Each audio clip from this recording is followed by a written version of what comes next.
ಗಣ್ಯರಿಗೂ ವಂದಿಸುತ್ತಾ ಮತ್ತು ನಮಗೂ ಕೂಡ ನಮಸ್ಕರಿಸುತ್ತಾ ಇವತ್ತು ಸನ್ಮಾನಿತರಾದ ಡಾಕ್ಟರ್ ಸಿ ಶರತ್ ಕುಮಾರ್ ಮತ್ತು ಡಾಕ್ಟರ್ ನಾಗರಾಜ್ ವಿ ಭೈರಿ ಅವರಿಗೆ ಅಭಿನಂದನೆಗಳನ್ನು ಸಲ್ಲಿಸುತ್ತಾ ನನ್ನ ಪರಿವಿಗೆ ಬಂದ ಒಂದೆರಡು ಮಾತುಗಳನ್ನು ನಾನು ಪರಿಸರದ ಬಗ್ಗೆ ಹೇಳೋದಕ್ಕೆ ಇಷ್ಟಪಡ್ತೀನಿ. ಏನು ಅಂತಂದ್ರೆ, ನಮ್ಮ ಈ ಪರಿಸರ ಮಾಲಿನ್ಯ ಯಾವಾಗ ಶುರುವಾಯಿತು ಅಂತಂದ್ರೆ, ಮನುಷ್ಯನಿಗೆ ಯಾವಾಗ ಪ್ರೈವೇಸಿ ಅಂದ್ರೆ ಖಾಸಗಿತನ ಅಂತ ಅನ್ನೋದು ಬಂತೋ ಅವಾಗ್ಲಿಂದನೂ ಪರಿಸರ ಮಾಲಿನ್ಯ ಅನ್ನೋದು ಶುರುವಾಯಿತು.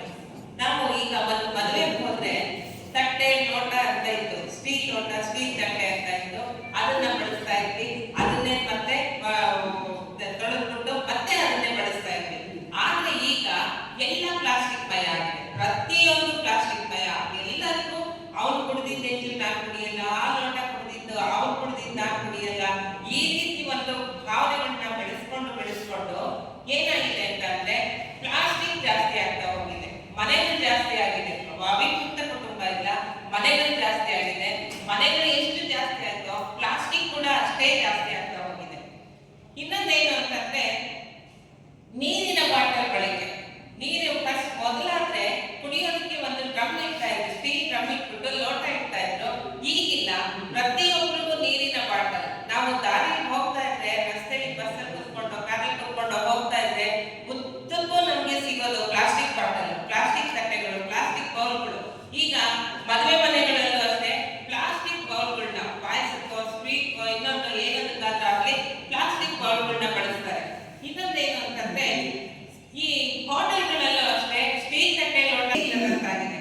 ಈಗ ಇನ್ನೊಂದೇನು ಅಂತಂದ್ರೆ, ಕಸಕ್ಕೆ ಬೆಂಕಿ ಹಾಕ್ತಾರೆ. ಕಸಕ್ಕೆ ಬೆಂಕಿ ಹಾಕ್ಬೇಕಾದ್ರೆ ಕಾಗದ ಬೇರೆ ಪ್ಲಾಸ್ಟಿಕ್ ಬೇರೆ ಮಾಡಿ ಹಾಕೋದಿಲ್ಲ, ಕಾಗದ ಮತ್ತೆ ಪ್ಲಾಸ್ಟಿಕ್ ಎರಡನ್ನೂ ಒಟ್ಟಿಗೆ ಹಾಕ್ತಾರೆ. ಎರಡಕ್ಕೂ ಒಟ್ಟಿಗೆ ಬೆಂಕಿ ಹಾಕ್ಬಿಡ್ತಾರೆ, ವಾಯು ಮಾಲಿನ್ಯ ಆಗುತ್ತೆ. ಇದನ್ನೆಲ್ಲ ನಾವು ಗಮನದಲ್ಲಿ ಇಟ್ಕೋಬೇಕು. ಇನ್ನ ಸಣ್ಣ ವಿಷಯ, ಬಹಳ ಸಣ್ಣ ವಿಷಯ ಏನು ಅಂತಂದ್ರೆ, ಈ ಮನೆಗೆ ಬಂದವ್ರಿಗೆ ಅರಿಶಿನ ಕುಂಕುಮ ಕೊಡ್ಬೇಕಾದ್ರೆ ತಾಂಬೂಲದ ಜೊತೆಗೆ ಒಂದು ಪ್ಲಾಸ್ಟಿಕ್ ಕವರ್ನಲ್ಲಿ ಅರಿಶಿನ ಕುಂಕುಮ ಕೊಡ್ತಾರೆ. ಆ ಅರಿಶಿನ ಕುಂಕುಮ ಅವರೇನು ಓಪನ್ ಮಾಡಿ ಯಾರು ಹಚ್ಕೊಳ್ಳೋದಿಲ್ಲ, ಏನ್ ಮಾಡ್ತಾರೆ ಅದು ಇನ್ನೊಬ್ರಿಗೆ ಪಾಸ್ ಆಗ್ತಾ ಇರುತ್ತೆ. ಹೀಗೆ ನಾವೇಲೆ ಇನ್ನೊಂದು ಎಳ್ಳು ಹಂಚ್ಬೇಕಾದ್ರೂ ಕೂಡ ಮೊದಲು ಮನೆಗೆ ತಗೊಂಡೋಗಿ ಬಟ್ಲಲ್ಲೋ ಸ್ಪೂನಲ್ಲೋ ಕೊಡ್ತಾ ಇದ್ರು. ಈಗಿಲ್ಲ, ಪ್ಲಾಸ್ಟಿಕ್ ಅವರಲ್ಲಿ ಕೊಡ್ತಾರೆ.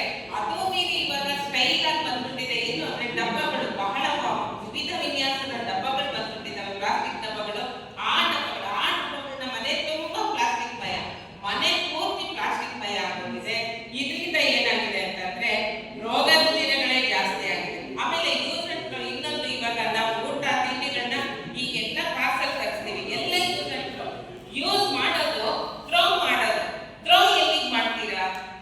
ಎಲ್ಲ ಬೀದಿಗೆ ಬಿಸಾಕ್ತೀರಾ, ಇಲ್ಲ ಹೊಳೆಗೆ ಬಿಸಾಕ್ತೀರಾ, ಇಲ್ಲ ಸಮುದ್ರಕ್ಕೆ ಬಿಸಾಕ್ತೀರಾ. ಅದು ಎಲ್ಲ ಎಲ್ಲಿ ಹೋಗಿ ನಾವು ಒಂದು ತ್ಯಾಜ್ಯವನ್ನ ಎಲ್ಲಿ ರಕ್ಷಣೆ ಮಾಡಬೇಕು, ಎಲ್ಲಿ ಅದನ್ನ ಮರುಬಳಕೆ ಮಾಡಬೇಕು, ಅದಕ್ಕೆಲ್ಲ ಒಂದು ಸುವ್ಯವಸ್ಥಿತವಾದ ಒಂದು ವ್ಯವಸ್ಥೆ ಆಗ್ಬೇಕು. ತುಂಬಾ ನಾವು ಸಮುದ್ರ ತೀರಕ್ಕೆ ಹೋದ್ರೆ ಮರಳು ಸಿಗೋದಿಲ್ಲ, ಕೆಸರುಮಯ ಆಗಿದೆ ಇವಾಗ ಸಮುದ್ರ. ಕಾಲ ಕೂತ್ಕೊಂಡು ಹೋಗುತ್ತೆ. ನಾನು ನಿಜವಾಗ್ಲೂ ಆಶ್ಚರ್ಯ ಆಯಿತು. ಮೊನ್ನೆ ಚೆನ್ನೈಗೆ ಹೋದಾಗ ನಮ್ಮ ಕಾಲುಗಳು ಕೂತ್ಕೊಂಡು ಹೋಗ್ತು. ಇಷ್ಟು ಅಸಹ್ಯ ಅನ್ನೋ ಮಟ್ಟಿಗೆ ಸಮುದ್ರ ತೀರ ಆಗಿದೆಯಲ್ಲ ಅಂತ ಅನಿಸ್ತು. ಇದೆಲ್ಲ ನಮಗೆ ನಾವೇ ತಿಳ್ಕೋಬೇಕಾಗಿರೋದು. ಇದೆಲ್ಲ ಪ್ರತಿಯೊಂದನ್ನು ಸರ್ಕಾರ ಮಾಡಲಿ, ಇನ್ನೊಬ್ರು ಯಾರೋ ಒಂದು ರಕ್ಷಣೆ ಮಾಡ್ತಾರೆ ಅಂತ ನಾವು ಕಾಯ್ತಾ ಕೂತ್ಕೊಳ್ಳೋದಕ್ಕಾಗಲ್ಲ. ನಮಗೆ ನಾವೇ ಜಾಗೃತರಾಗಬೇಕು. ಹೇಗೆ ಅಂತಂದ್ರೆ, ಇದು ಮೊದಲು ನಾವು ಎಲ್ಲೋ ಒಂದು ಗಿಡ ನೆಡ್ತೀವಿ, ಒಂದು ಪಾರ್ಕಲ್ಲಿ ಒಂದು ಗಿಡ ನೆಟ್ಟು ನೀರು ಹಾಕ್ತೀವಿ ಅಂತ ಅನ್ನೋದ್ರಿಂದ ನಾವು ಪರಿಸರ ಜಾಗೃತಿ ಮಾಡ್ತೀವಿ ಅಂತ ನಾವು ಅನ್ಕೊಳ್ತೀವಿ. ಅದು ತಪ್ಪು ಅಂತ ನಾನು ಹೇಳಲ್ಲ. ಆದ್ರೆ ಇದು ಪ್ರತಿಯೊಂದು ಶಾಲೆಯಲ್ಲೂ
ನಮ್ಮ ಮರ್ಯಾದೆ ಜಾಸ್ತಿ ಆಗೋಗುತ್ತೆ ಅನ್ನೋ ಒಂದು ಮಟ್ಟಿಗೆ ಜನ ರೂಢಿಸ್ಕೊಂಡ್ಬಿಟ್ಟಿದ್ದಾರೆ. ಅವ್ರ ಮೈಂಡ್ ಸೆಟ್ ಹಾಗಾಗೋಗಿದೆ. ಹಾಗಾಗಿ ಪ್ಲಾಸ್ಟಿಕ್ ಹಳ್ಳಿಗಳಲ್ಲೂ ಕೂಡ ಪ್ಲಾಸ್ಟಿಕ್ ತುಂಬ ಹೋಗಿದೆ. ಇನ್ನೊಂದೇನು ಅಂತಂದ್ರೆ, ನಾವು ಕಸ ವಿಲೇವಾರಿಗೆ ಒಂದು ಸರಿಯಾದ ಮಾರ್ಗವನ್ನು ಹುಡುಕೋಬೇಕು. ಯಾರು ಮನೆಯೂ ಕೂಡ ಹುಡುಕೋಬೇಕು. ನಾವು ಮನೇಲಿ ಏನ್ ಮಾಡ್ತೀವಿ, ಪಾಪ ಹಸಿ ಕಸ ಒಣ ಕಸ ಅಂತ ಬಂದ್ರೆ ಅದನ್ನೇ ನಾವು ಸರಿ ವಿಲೇವಾರಿ ಮಾಡಲ್ಲ. ಅಯ್ಯೋ ಮಾಡ್ಕೊಳ್ತಾರೆ ಅಂತ ಅಂದ್ಬಿಟ್ಟು ಅದನ್ನೇ ಸಿಕ್ಕಾಪಟ್ಟೆ ಕೆಟ್ಟದಾಗಿ ಮಾಡ್ತೀವಿ. ಅದನ್ನ ನಾವು ಫಸ್ಟ್ ಬಿಡ್ಬೇಕು. ಮನೆಯಲ್ಲೇ ನಾವು ಮಕ್ಕಳಿಗೂ ಕಲಿಸ್ಬೇಕು. ಫಸ್ಟ್ ನಾವು ಕಲಿಬೇಕು, ಮತ್ತೆ ಮಕ್ಕಳಿಗೆ ಕಲಿಸ್ತಾ ಹೋಗ್ಬೇಕು. ಮೊದ್ಲಾದ್ರೆ ಪೇಪರ್ ನಲ್ಲಿ ಬಣ್ಣ ಕಟ್ಕೊಡ್ತಾ ಇದ್ರು, ಈಗ ಎಲ್ಲ ಪ್ಲಾಸ್ಟಿಕ್ ಅಲ್ಲಿ ಕೊಡ್ತಾರೆ. ಈಗ ನಾವು ಮೊದಲು ಪಟ್ಟಣಗಳಲ್ಲಿ ಏನ್ ಕಟ್ಕೊಡ್ತಾ ಇದ್ರು, ಆ ಪಟ್ಟಣ ಬಿಚ್ಚಿ ಕಾಗ್ದ ಎಸಿಬೇಕಾದ್ರೆ ಅದನ್ನ ಓದನೆ ಎಷ್ಟೋ ಕಲ್ತ್ಬಿಟ್ಟಿದೀವಿ. ನಿಜವಾಗ್ಲೂ ಎಷ್ಟೋ ಓದ್ತಾ ಇದ್ವಿ. ಆದ್ರೆ ಇವಾಗ ಪಟ್ಟಣಗಳು ಕೂಡ ಪ್ಲಾಸ್ಟಿಕ್ ಮಯನೇ ಆಗಿದೆ. ಇದನ್ನೆಲ್ಲ ನಾವು ಬಿಡ್ಬೇಕು. ನಾವು